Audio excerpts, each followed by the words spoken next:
십계명을 통해서 예배에 대해 살펴보고 있습니다. 십계명은 하나님이 택한 백성들에게 예배 지침서로 주신 계명, 명령인데요. 5계명부터 10계명까지는 이웃사랑에 대한 실천적 명령들입니다. 이웃사랑이 왜 예배가 되느냐? 하나님이 기뻐 받으시는 예배는 우리의 삶 자체인데 그 삶이 하나님의 뜻에 순종하는 삶이 될 때 하나님이 온전히 기뻐 받으시고 그것이 하나님을 기쁘시게 해드리는 예배가 되기 때문인 것이죠. 오늘은 제6계명을 살펴보게 되는데요. 제6계명은 매우 짧습니다. 살인하지 말라라는 명령인데 사실 모든 사람들이 살인해서는 안 된다라는 것을 인정합니다. 살인하면 안 된다라는 것에 동의하고 있기는 한데요.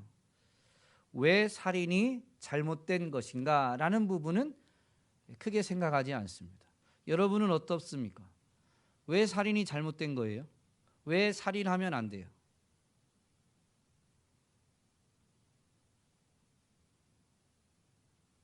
생명은 귀하니까. 물론 생명이 귀합니다.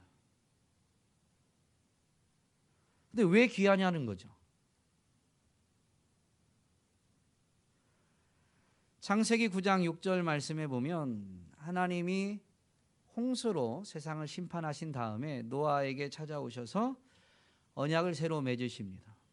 그 새로 언약을 맺으실 때 이전과 다른 것을 명령해 주시는데 그게 뭐냐면 사람들에게 음식에 대한 것을 전에는 채식만, 식물만 허락하셨는데 육식을 허락하십니다.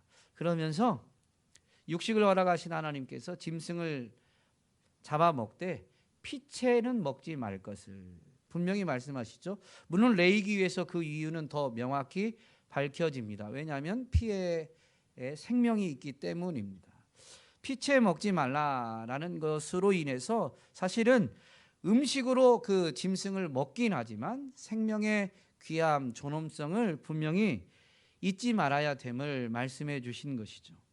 그러면서 피채 짐승을 먹지 말라라고 하셨는데 이어지는 이 경고의 말씀을 보면 이 살인에 관한 규정이 있어요. 창세기 9장 6절에 보면 이렇게 기록되어져 있습니다. 다른 사람의 피를 흘리면 그 사람의 피도 흘릴 것이니 이는 하나님이 자기 형상대로 사람을 지으셨음이니라. 짐승을 잡아먹게 되면서 피 흘리기 시작하고 피를 만약에 피 흘리는 것에 대해서 이제 좀 무뎌지다 보면 사람을 죽이는 것에서도 이 사람들이 조금 무뎌질 수 있기 때문에 엄중한 경고를 덧붙이고 계시는데 이유를 분명히 밝혀주시죠. 이는 하나님이 자기 형상대로 사람을 지으셨음이라. 짐승과 사람은 분명히 다릅니다. 짐승은 음식물로 허락되었지만 사람은 하나님이 식인을 허락하진 않으셨어요. 사람은 결코 음식이 될 수 없습니다. 그러면서 이유를 분명히 밝혀주시는데 사람은 하나님의 형상대로 지음받았기 때문입니다. 사람의 고귀함은 사람의 그 생명의 고귀함은 무엇에 있느냐? 하나님의 형상대로 지음받았다라는 사실에 있는 거예요.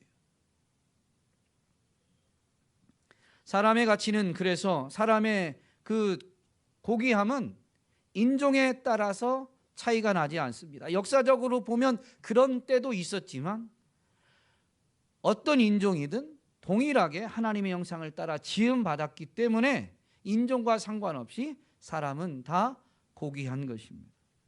나이와도 상관없습니다. 자본주의 사회에서 이제 경제 활동이 가능한 사람은 귀히 여겨지고 경제 활동이 어려운 사람들은 소홀히 여겨지게 되는 경우들이 있습니다. 머리로는 모든 사람이 고귀하다라는 걸 동의하면서도 실천적으로는 자본주의 사회 안에서 노동력을 갖추지 못하면 소홀히 여겨지게 되는 일들이 일어나고 있다라는 것이죠.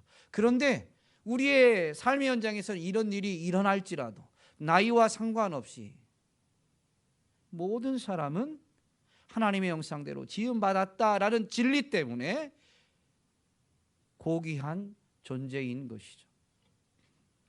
건강 상태, 물론 나이에 따라서 자연적으로 보면 너무 노인이 되면 쇠약해지게 되기도 하지만 나이와 상관없이 건강이 안 좋은 경우도 있습니다. 한참 건강해야 될 젊은 날에 질병을 앓고 있거나 또는 어떤 장애를 가지고 있어서 활발한 활동을 못하는 경우도 있을 수 있습니다. 오늘날 인간의 학문이 많이 발달했는데 지적인 수준, 지적인 부분에 또 장애를 갖고 있어서 어떤 생산적인 활동이 조금 제한되는 경우도 있습니다. 그렇다면 정상적인 사람에 비해서 생산적인 활동이 제한되는 사람들은 정말로 고귀하지 않느냐? 그 생명은 가치가 없느냐? 결코 그렇지 않아요. 이 부분에서 동의하면서도 여전히 우리가 사는 삶의 현장에서는 이런 것에 따라서 사람이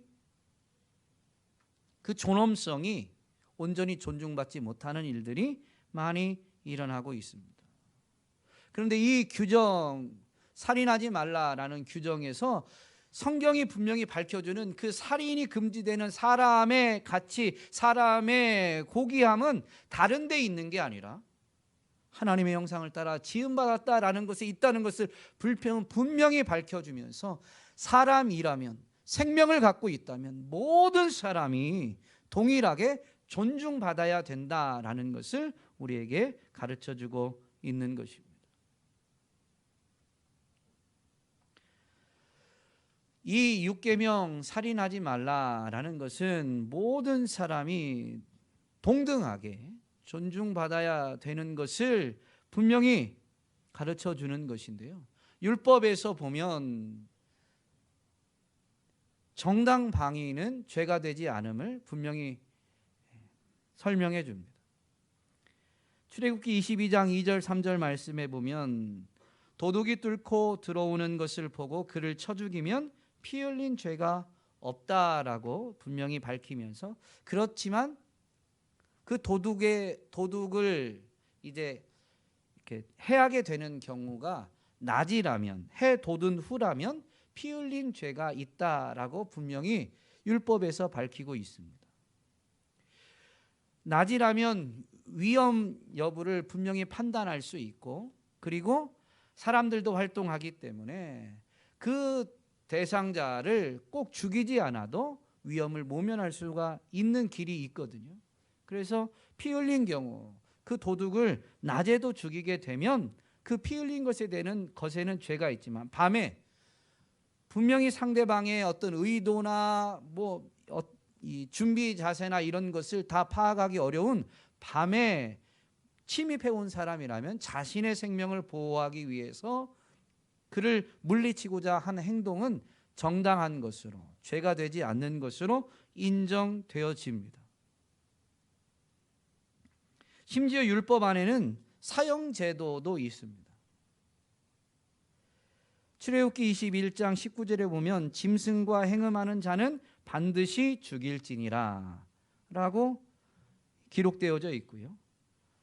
출애굽기 31장 15절 말씀에 보면 안식일에 일하는 자는, 이 안식일 규례가 쭉 설명되어지고 이제 경고가 주어지는데, 안식일에 일하는 자는 누구든지 반드시 죽일지니라.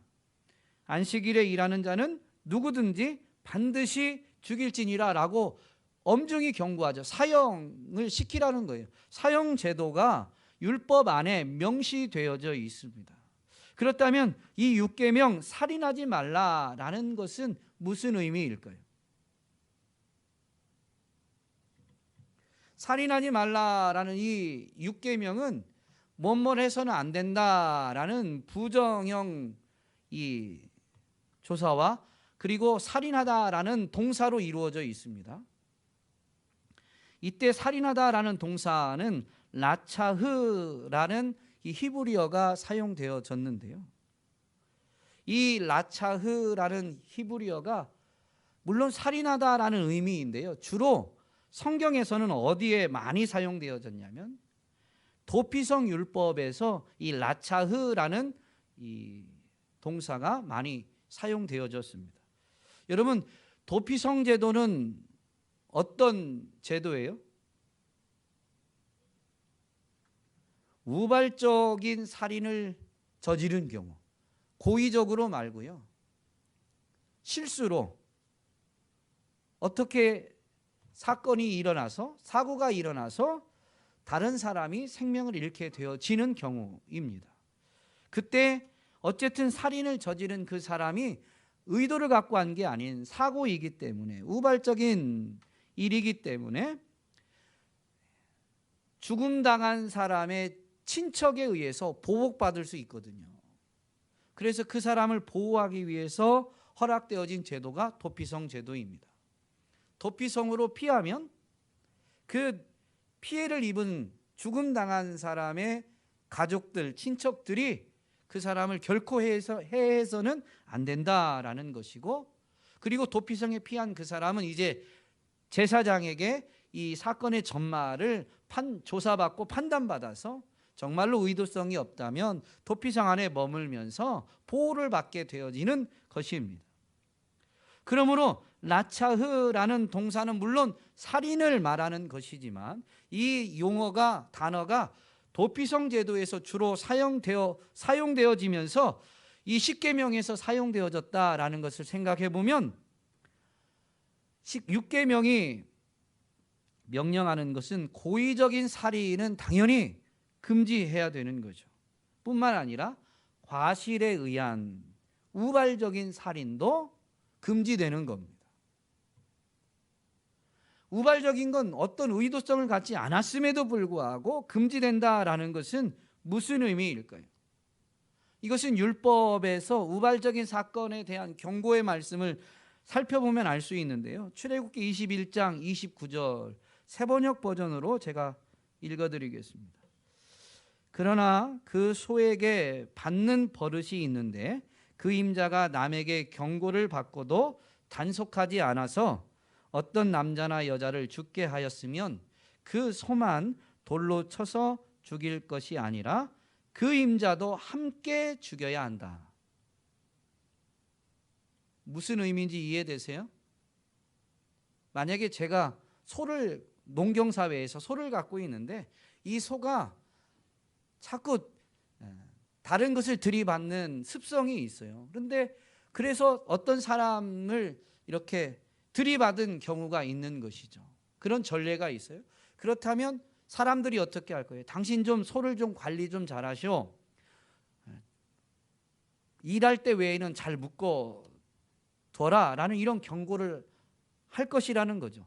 그런 경고를 받았는데도 불구하고 이 소가 전례도 있고 그런 습성이 있는데 관리를 잘 하지 않아서 제가 갖고 있는 소가 또 누군가를 들이받고 그래서 그 사람이 죽게 되어진다면 이 소는 당연히 죽여야 돼요. 사람을 죽였기 때문에.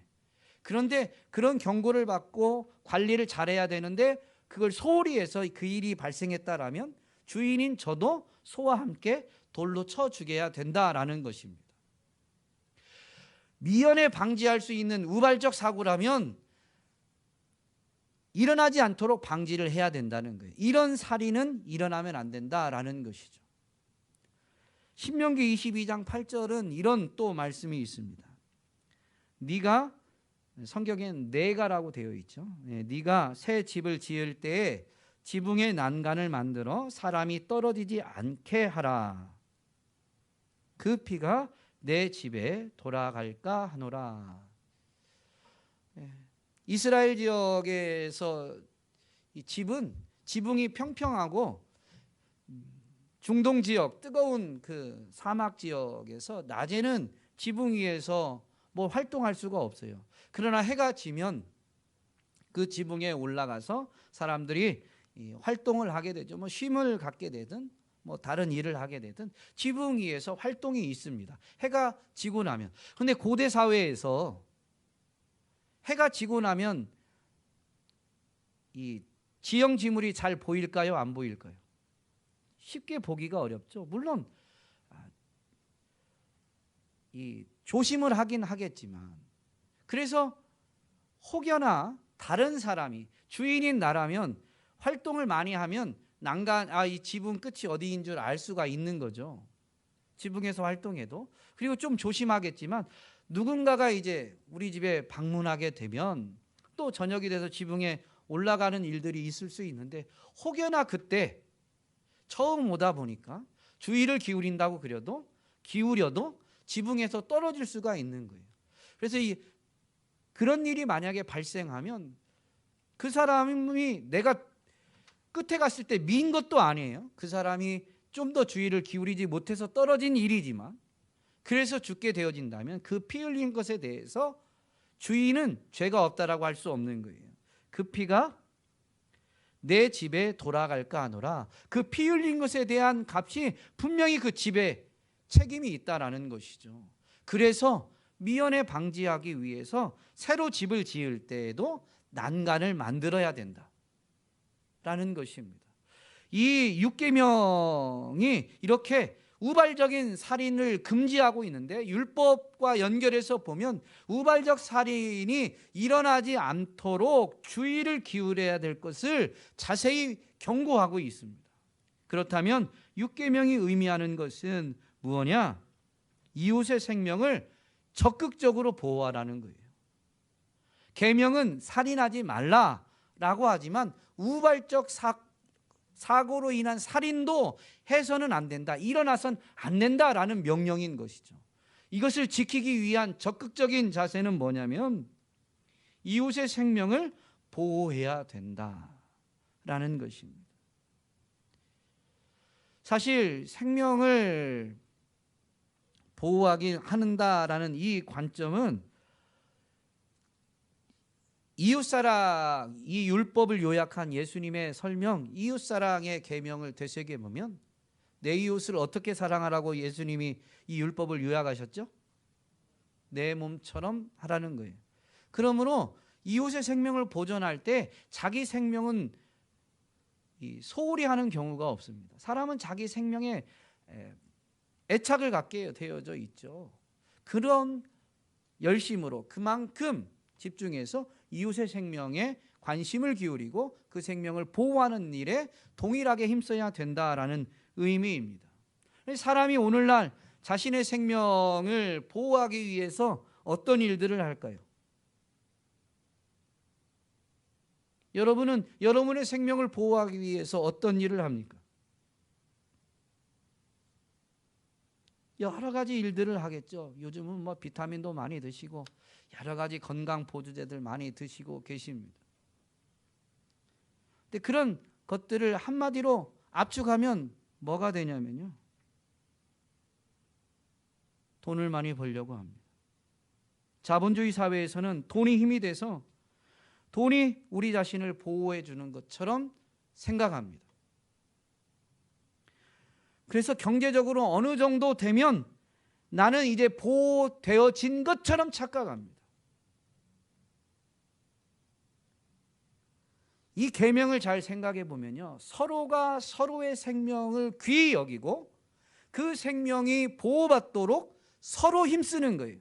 그래서 나도 상대방이 가지만 그 상대방이 나를 그렇게 내 생명을 귀히 여기고 나를 돌봐줄 때 우리는 더불어서 그 생명을 풍성히 누리게 되는 것이거든요.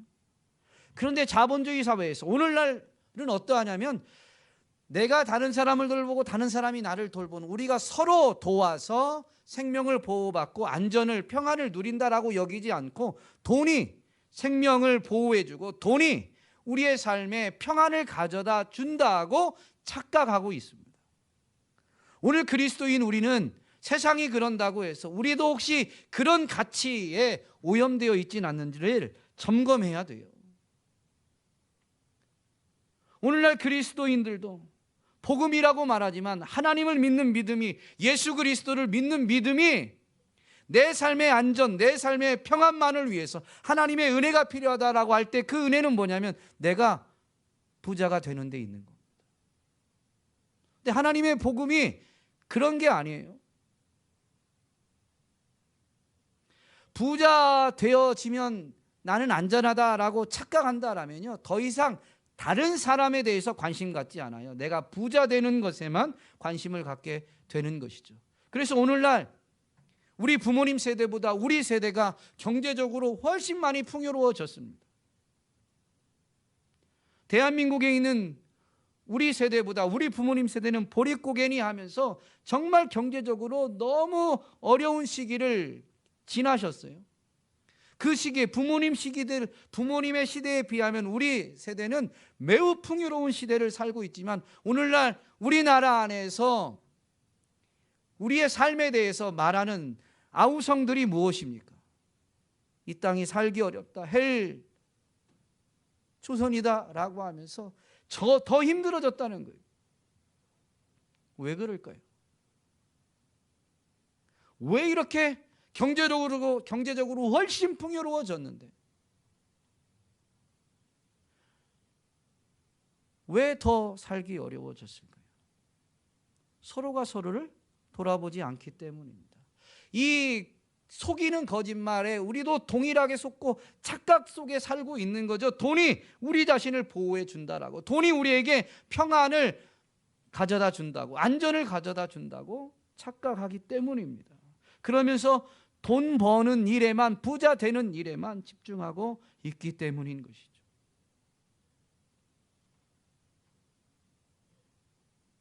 오늘 우리는 하나님의 형상대로 사람이 지음받았음을 분명히 기억해서 그 모든 사람은 고귀한 존재임을, 그는 하나님의 형상대로 지음받았기 때문에 우리가 보살핌 받는 것처럼 그분도 보살핌 받아야 되고, 우리가 평안을 누리는 것처럼 그분도 평안을 누려야 됨을 분명히 기억하면서, 내 평안이 더 중요한 게 아니에요. 연약한 우리, 한계를 갖고 있는 인생이기 때문에 내가 먼저 평안을 추구하진 하지만 내 평안이 다른 사람의 평안보다 결코 앞서서 중요한 게 아니에요. 중요도에서 차이가 있는 게 아닙니다. 모든 사람은 동등하게 고귀한 거예요. 이걸 분명히 알고 우리는 사실 어떤 존재로 지음받았냐면 서로를 돌아보고 서로를 귀히 여기며 돕는 존재로 지음받은 거예요.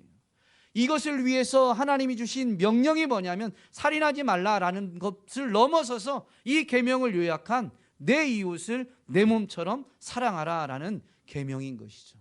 이것이 하나님이 어떤 분이신가라는 것을 드러내는 것이고, 그래서 그것이 바로 하나님을 예배하는 것이 되는 것입니다. 6계명을 오늘날은 어떻게 적용해야 될까? 사회 문제를 접목시켜서 생각해 보면 제6계명은 낙태를 반대합니다. 안락사를 반대합니다. 우리나라는 아직 안락사가 합법화되진 않았지만 네덜란드는 이미 합법화되었습니다. 또 자살을 반대합니다. 시편 139편에 보면 시편 기자가 이렇게 고백합니다. 주께서 내 내장을 지으시며 나의 모태에서 나를 만드셨나이다. 하나님이 우리 인생을 하나님의 형상을 따라 만드신 때가 언제냐? 어머니의 뱃속에서 나온 때가 아니라 어머니의 뱃속에 이미 잉태될 때가 하나님이 인생을 지으신 때예요. 그런데 하나님이 인생을 어떻게 지으셨다고요? 하나님의 형상대로 지으신 거예요. 그래서 그 생물학적으로 수정란이라고 그러죠. 그래서 어머니의 배에 착상되어진 그때 어떻게 보면 사람의 모양을 갖추지 않았을지라도 그 태아는 수정란인 그때에도 이미 하나님의 형상대로 지어진 것입니다. 시편 기자는 이걸 분명히 고백하고 있죠. 그렇다면 인생의 가치가 하나님의 형상대로 지음받은 데 있다면 어머니 뱃속에 있는 그 태아도 하나님의 형상대로 지음받았으니 고귀한 겁니다. 고귀한 겁니다. 그래서 이 성경적인 원리를 가지고 낙태를 이 6계명이 반대한다라는 것입니다. 출애굽기 21장 22절로부터 25절 말씀에 보면 이 출애굽기 21장은 폭행의 관한 율법인데요. 근본적으로 동해복수법이 이 폭행에 관한 원칙입니다. 그런데 22절에 보면 이런 말씀이 있어요. 사람이 서로 싸우다가 임신한 여인을 쳐서 낙태하게 하였으나 다른 해가 없으면, 그러니까 핵심은 사람이 서로 싸우다가 그 싸움 때문에 임신한 여자가 낙태가 되는 경우인 거예요. 그러면 그리고 낙태는 했지만 다른 해가 없으면 그 남편의 청구대로 반드시 벌금을 내되 재판장의 판결을 따라낼 것이요, 그러나 다른 해가 있으면 갚되 생명은 생명으로, 눈은 눈으로, 이는 이로, 손은 손으로, 발은 발로, 된 것은 된 것으로, 상하게 한 것은 상함으로, 때린 것은 때림으로 갚을지니라. 물론 지금 낙태가 일어났습니다. 사람이 낙태를 한 게 아니라 낙태가 일어나게 된 거예요. 사람과 사람이, 성인이 서로 싸우다가 그때 그 낙태된 태아에 대해서 보상이 반드시 이루어져야 된다라는 것이죠. 그런데 이 부분에 대해서 현대 사회에서는 이제 낙태가 자행되고 있기 때문에 이 말씀에 대해서 이제 칼빈이 주의해야 할 내용을 보면 이렇게 주석을 달았습니다. 태아는 비록 모태 안에 들어있을지라도 엄연한 인간이다. 태아에게서 미처 누리지 못한 생명을 빼앗는 것은 사악한 범죄다. 집은 인간에게 가장 안전한 피난처이기 때문에 들에서보다 집 안에서 사람을 죽이는 것이 더 끔찍한 범죄에 해당한 것이다. 그와 마찬가지로 빛을 보기도 전에 모태 안에 있는 태아를 죽이는 것도 한층 더 잔혹한 행위로 간주해야 마땅하다. 사실 출애굽기 21장 22절에 있는 낙태는 우발적인 사고에 의해서 이루어진 거예요. 근데 이제 이 낙태 문제가 이제 이슈가 되기 때문에 종교개혁 시대에도 분명히 이런 일들이 일어났기 때문에 칼빈이 이 부분에 대해서 주석을 달면서 이렇게 다룬 것이죠. 오늘날은 더 많이 낙태 문제가 다뤄지고 있습니다. 그래서 원론적으로 보면 성경에서는 태아조차도 하나님에 의해서 지음받은, 하나님의 형상을 따라 지음받은 분명히 생명임을, 그래서 고귀한 존재임을 분명히 기록하고 있기 때문에 계명과 함께, 6계명과 함께 성경적 가르침은 낙태를 반대합니다. 그런데 낙태가 이루어지는 일들을 보면 산모와 태아의 생명이 위중할 때 하나를 포기해야 된다라는 경우에 낙태가 이루어질 수도 있는 거죠. 또는 태아에게 중증 장애가 발견되어져서 출산 전에 낙태를 하는 경우도 분명히 있습니다. 또는 강간, 근친상간에 의해서 임신이 되는 바람에 낙태를 하는 경우도 있습니다. 원로는 낙태하면 안 된다라고 말할 수는 있지만 이런 일을 직접 당한 사람이 아니라면 그 결정이 얼마나 힘들고 어려운 결정인가는 아무도 모르는 거죠. 그러므로 오늘 그리스도인들은 성경적인 원칙은 낙태를 반대하는 것이 맞지만 낙태를 한 사람에 대해서는 어떤 성급한 판단도 해서는 안 됩니다. 심지어 비난과 정죄도 있어서는 안 돼요. 왜냐하면 그 낙태를 행하기까지 겪어야 하는 고민, 그 어려움은 그 입장이 되지 않는 이상은 누구도 모르기 때문에 결정 자체가 옳다라 그르다라는 그런 성급한 판단을 결코 내려서는 안 되는 거죠. 도리어 진리를 가지고 사람들에게 적용하는 그것이 진리를 빙자해서 또 다른 폭력이 될 수 있다라는 것을 이미 상처를 입은, 너무 깊이 고뇌하면서 어려운 결정을 내린, 그것이 비록 올바른 결정이 아닐 수 있어도 우리도 삶을 살면서 깊이 고민하다가도 그래서 겨우 내린 결론이 잘못된 결론일 때도 많잖아요. 잘못된 결정일 때도 많이 있잖아요. 그럴 수 있습니다. 그래서 이런 것에 대해서 비판하고 정죄하는 것을 그리스도인은, 교회는 매우 자제해야 됩니다.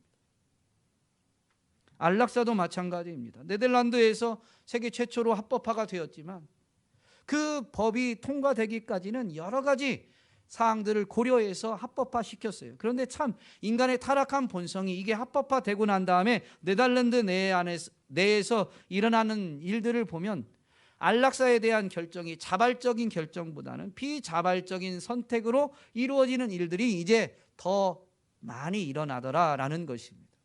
무슨 얘기냐면요, 식물인간과 같이 더 이상 의학적인 치료가 의미가 없는, 연세 많이 드신 분들이 이제 치료가 더 이상 의미가 없는 경우들.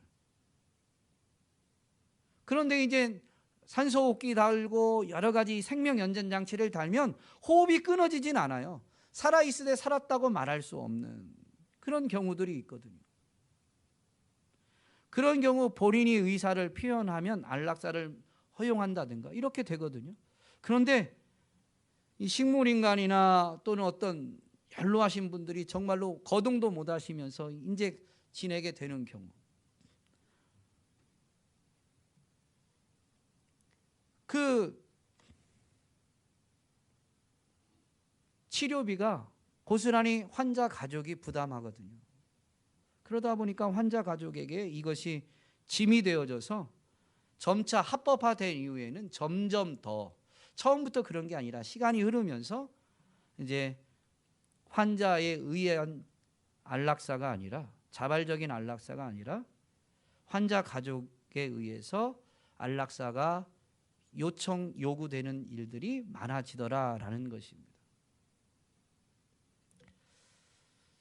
원론적으로는 살인하지 말라라는 것은 분명히 안락사를 반대하는데요, 이 부분에 대해서 우리가 조금 주의를 기울여야 될 필요가 있는 게 뭐냐면, 생명을 포기하는 것은 분명히 반대하는 겁니다. 그러나 치료가 효과가 없는데 그냥 그 마지막 호흡을 놓치기 싫은 그것 때문에가 아니라, 치료가 효과가 없다라는 분명한 그동안의 치료 경험과 의사의 정확한 판단 앞에, 그래서 더 이상 치료받는 것을 포기하는 것, 치료를 중단하는 것과는 조금 구분할 필요가 있어요. 저도 개인적으로 아내와 이야기할 때에는, 왜냐하면 아내가 간호사일 때 이 노인병원에서 이렇게 근무했던 적도 있거든요. 그래서 보면 이 치료를 미리 포기하는 뭐라고 해야 될까요? 하시는 분들이 있어요. 이런 경우가 올 때, 내가 의식도 없고 뭘 판단하지 못하는 경우가 올 때, 나는 생명 연장 장치로 생명을 붙잡는 것은 원치 않는다라는 것을 미리 이렇게 뭘 작성하는 게 있다고 하더라고요. 그렇게 하시는 분들이 있다라고 합니다. 그래서 아내와 그런 걸 대화하면서, 그래, 그런 치료는 우리도 굳이 받지 말자. 그래서 치료를 포기하는 경우, 저와 아내 같은 경우는 사실은 그런 겁니다. 이 육체의 생명의 끝이 아니다라는 걸 우리는 믿음으로 말미암아 깨닫게 되었으니까, 우리에겐 영원한 생명이 있고, 그래서 천국에 대한 소망이 분명히 있으니까, 우리가 붙잡는다라고 해서 조금 더 있다고 해서 정말로 우리의 삶이 달라지는 것도 아니니까, 즉 그 부분은 믿음과 연관된 삶을 말하는 겁니다. 그래서 그냥 자연적으로 하나님이 허락된 생명, 하나님이 허용하신 데까지 안에서만 그 은혜를 누리고 부르시면 가야지, 내가 어떤 미련을 갖겠는가, 나는 그런 생각으로 우리도 때가 되면 이 생명 연장 장치 그것을 받지 않겠다라는 것을 작성하고, 기도를 가능하면 건강하게 70세까지만 살게 해주세요라고 기도했다가 요즘 조금 늘렸어요. 제가 70살이 되니까 저희 은별이가 30살이더라고요. 참, 부모가 이런 미련을 자꾸 가지면 안 되는데, 요즘 세대 풍조가 30살에 우리 은별이가 막내거든요. 넷째 막내인데, 결혼했을까? 결혼 빨리 시키면 좋겠는데 결혼한 할 거라는 보장은 또 못 하겠더라고요. 그래서 한 5년, 10년쯤 연장해야 되나 고민하고 있습니다. 많은 어쨌든 안락사에서 이게 치료비가 부담되는 것 때문에 반대하는 것은 치료비가 부담되는 것 때문에 안락사하는 것에 대해서는 원론적으로는 반대입니다만은 이것도 낙태와 비슷합니다. 그 일을 겪는 사람이 정말로 그게 감당이 안 될 수도 있잖아요. 그래서 그런 결정을 할 때 원론적으로는 반대지만 그 결정을 내린 사람에 대해서는 낙태와 동일하게 어떤 비난과 정죄도 해서는 안 되는 것이죠. 자살은 우리도 잘 알고 있고 기독교 역사적으로 분명히 반대하고 있습니다. 이웃의 생명에 관심을 기울이고 이웃의 생명, 심지어 나아가서 이웃의 안전을 살피는 일에 적극적으로 행해야 되는 것이 6계명인데요. 오늘 우리가 읽은 마태복음 5장에서 예수님은 이 부분에 대해서 구체적으로 설명을 해 주십니다. 형제에게 노하는 자마다 심판을 받는다는 거예요.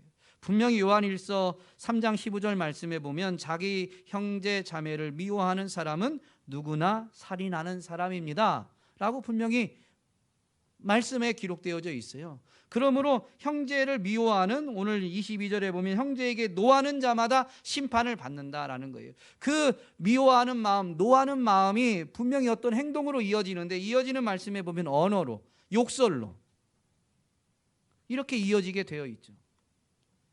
최초의 살인자인 가인이 자기의 제사는 하나님 앞에 상달이 안 되고 자기 동생 아벨의 제사는 하나님 앞에 상달이 되니까 아벨에 대해서 시기하고 질투하면서 분노가 일어났습니다. 그런데 그때 율법이 주어지기 전이니까 그때 하나님이 가인에게 분명히 말씀하시죠. 네가 안색이 변함은 어찌 됨이며 분하여 함은 어찌 됨이냐. 죄가 너를 원하는데 너는 죄를 다스려야 된다라고 하나님이 분명히 말씀해 주십니다. 그럼 이 말씀은 무슨 말일까요? 네가 분하여 함은 어찌 됨이고 안색이 변하는 것은 어찌 됨이냐. 왜 그러느냐? 그러면 안 된다라는 의미죠. 그러면서 그 마음이 뭐라고요? 지금 죄가 너를 원하고 있다. 근데 너는 죄를 다스려야 된다. 그 미움을, 그 시기를, 그 분노를 마음에서 제거해야 되는 것이죠. 에베소서 4장 26절 27절 말씀에 보면 분명히 교회 성도들에게 바울을 통해서 하나님이 이런 권면을 주십니다. 해가 지도록 분을 품지 말라. 분이 일어나지 않을 수는 없어요. 육을 가진 인생이 삶을 살다 보면 분노가 일어나지 않을 수 없죠. 그런데 그 분노를 계속 품고 있는 것은 죄인 겁니다. 해가 지도록 분을 품지 말고 마귀에게 틈을 주지 말라라고 분명히 기록되어져 있죠. 여러분, 그 감정, 분노의 감정, 시기와 미움의 감정을 계속 품고 있는 것은 마귀에게 틈을 주는 것이고, 그러다 보면 이것이 죄가 되는 거예요.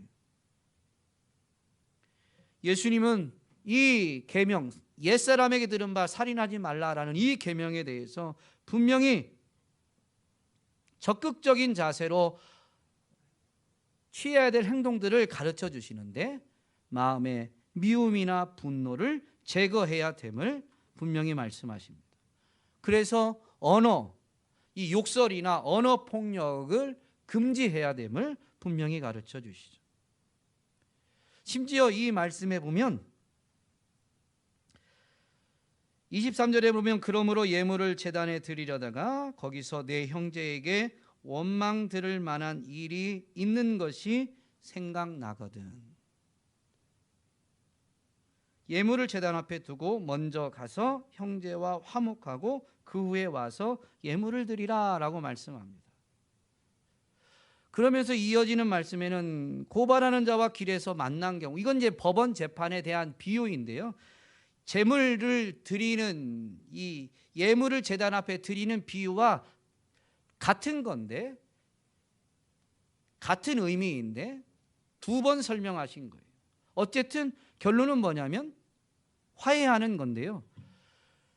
내 안에 있는 분노도 제거해야 되지만 내가 어떤 만난 내 이웃의 마음에 있는 분노도 제거해야 되는 거예요. 그래서 그 사람과 화목을 해야 된다라는 것을 이 예물 드리는 비유와 재판의 비유를 가지고 분명히 말씀하시는데, 재판의 비유에서 26절 결론적으로 뭐라고 하냐면요, 진실로 내게 이르노니 내가 한 푼이라도 남김이 없이 다 갚기 전에는 결코 거기서 나오지 못하리라. 그 사람의 마음의 분노를 내가 풀지 않으면 결국 그 값을 내가 다 치르게 된다는 의미입니다. 여러분, 살인하지 말라라는 이 계명이 이웃의 생명을 보호하고 이웃의 안전, 평안을 누릴 수 있도록 적극적으로 행동하라는 것인데요, 예수님은 어느 정도냐면 내 마음에, 이웃과의 관계에서 내 마음에 미움이나 원망이나 분노가 드는 것을 제거하는 것은 말할 것도 없고, 다른 사람의 마음에 있는 분노까지도 제거해야 된다라는 것이죠. 38절부터 42절에 있는 말씀이 동해복수법에 대한 재해석인데요, 여기에서 보면 그 상대방에 있는 마음에 그 분노나 원망 등을 해결하기 위해서 어떻게 해야 되는지가 자세히 나와 있습니다. 또 눈은 눈으로 이는 이로 갚으라 하였다는 것을 너희가 들었으나 살인하는 사람은 반드시 죽이라라는 것은 살인하지 말라라는 계명을 지키기 위한 법이에요. 동해복수법이 바로 이 살인하지 말라라는 걸 지키라라는 법인 거죠. 그러면서 이 말씀을 너희가 들었으나 라고 하면서 이것을 실천할 수 있는 구체적 지침을 주십니다. 나는 너희에게 이르노니 악한 자를 대적하지 말라. 누구든지 내 오른뺨을 치거든 왼편도 돌려대라. 내 오른뺨을 치는 사람은 그 마음에 분노가 있죠. 그래서 내 뺨을 친 거예요. 그러면 어떻게 하라는 거예요? 그 사람의 마음의 분이 다 풀릴 때까지 오른뺨을 맞을 뿐만 아니라 왼뺨도 대서 그 사람의 분노가 다 풀어지게 하라는 거죠. 너를 고발하여 속옷을 가지고자 하면 보상과 배상의 원리에 따라서 겉옷만이 아니라 속옷만이 아니라 겉옷까지도 가지게 하라, 내어주라는 거예요. 엄청난 손해를 분명히 자청하라는 거죠. 누구든지 너로 억지로 오리를 가게 하거든, 그게 그 나에 대해서 분노한 사람의 요구예요. 그러면 그 사람의 요구까지만 하려는 게 아니라 심리까지라도 가서 그 불이 다 풀어지게 하라는 겁니다. 내게 구하는 자에게 주며 내게 꾸고자 하는 자에게 거절하지 말라. 적극적으로 악에 대해서도 선을 행함으로 이렇게 그의 생명을 보호하고 심지어 그의 마음의 안전, 평안을 보호하라라고 권면하고 있습니다. 오늘 말씀 제목은 미운 사람에게 떡 하나 더 주라라는 것인데, 우리 속담이죠. 미운 놈에게 떡 하나 더 준다. 여러분, 미운 사람에게 떡 하나 더 준다고 해서 우리의 마음이 달라지지 않습니다만은, 미운 사람에게 떡 하나 더 주는 것을 계속 하다 보면 언제 바뀌었는지도 모르게 내 마음이 바뀐 것을 분명히 깨닫게 됩니다. 해보십시오. 미운 사람일수록 떡 하나 더 주는 것을 볼 때마다 하다 보면 미운 사람이 더 이상 밉지 않고 더 나아가면 그 사람은 달라지지 않아요. 여전히 내가 전에 미워했던 행동을 그 사람은 여전히 내게 하는데, 이제는 그 사람의 행동이 전에는 막 밉고 막 분노가 일어났다면 그런 사람에게 떡을 계속 주다 보면 그 사람의 행동이 이제는 귀엽게 보이기 시작합니다. 아, 또 나한테 떡 하나 달라고 앙탈하는구나. 여러분의 자녀들이 엄마 뭐 해주세요 했는데 잘 안 들어주면 토라지고 땡깡 부리고 하면 여러분 어떠세요? 아니, 저는 참 그게 잘 안 돼요. 제가 아버지, 죄송합니다. 여기서 끊겠습니다. 왜냐하면 저희 아버님이 유튜브로 제 설교를 들으십니다. 혹여나 옛날 얘기가 이미 저기지만 어쨌든 제가 저희 자녀들한테 잘 못해요. 이거.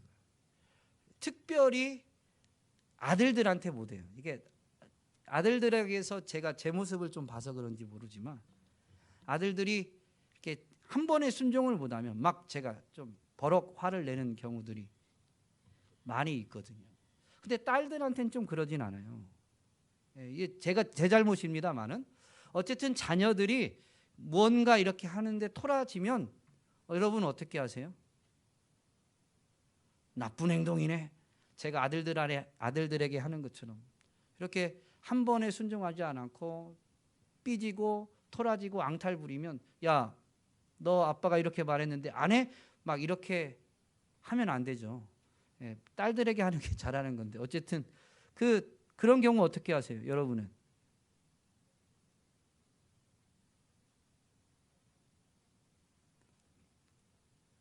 이렇게 다시 이렇게 그 원하는 거를 들어주고 아니면 뭐 다른 걸 주면서 토라진 마음을 풀어주죠. 그런 아이들을 보고 여러분 어떠세요? 제 설교가 길어지는 것은 제 탓입니다. 그냥 귀엽잖아요. 그게 다 보일 때는 귀여워요.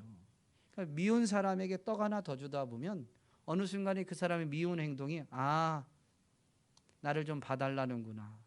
나에게 지금 떡 하나 달라고 그러는구나. 이렇게 보여지게 되고 그래서 그 사람이 귀엽게 돼서 계속 떡을 주다 보면 언제 그랬는지 모르지만 둘이 화목하게 된 것을 분명히 확인하게 됩니다. 그러면요, 그 사람과의 화목함은 그 사람에게도 유익이지만 내 삶에 풍성한 생명, 평안과 자유를 온전히 누리게 만들어 주는 것입니다. 하나님이 그런 삶을 기뻐하시는 거예요. 그게 진정한 하나님이 기뻐하시는 예배가 되는 것이죠. 결국엔 그런 우리의 모습 때문에 내가 미워할 수밖에 없었던 그 사람이 하나님이 선하시다라는 것을 우리를 통해서 인정하게 되어서 하나님이 영광을 받으십니다.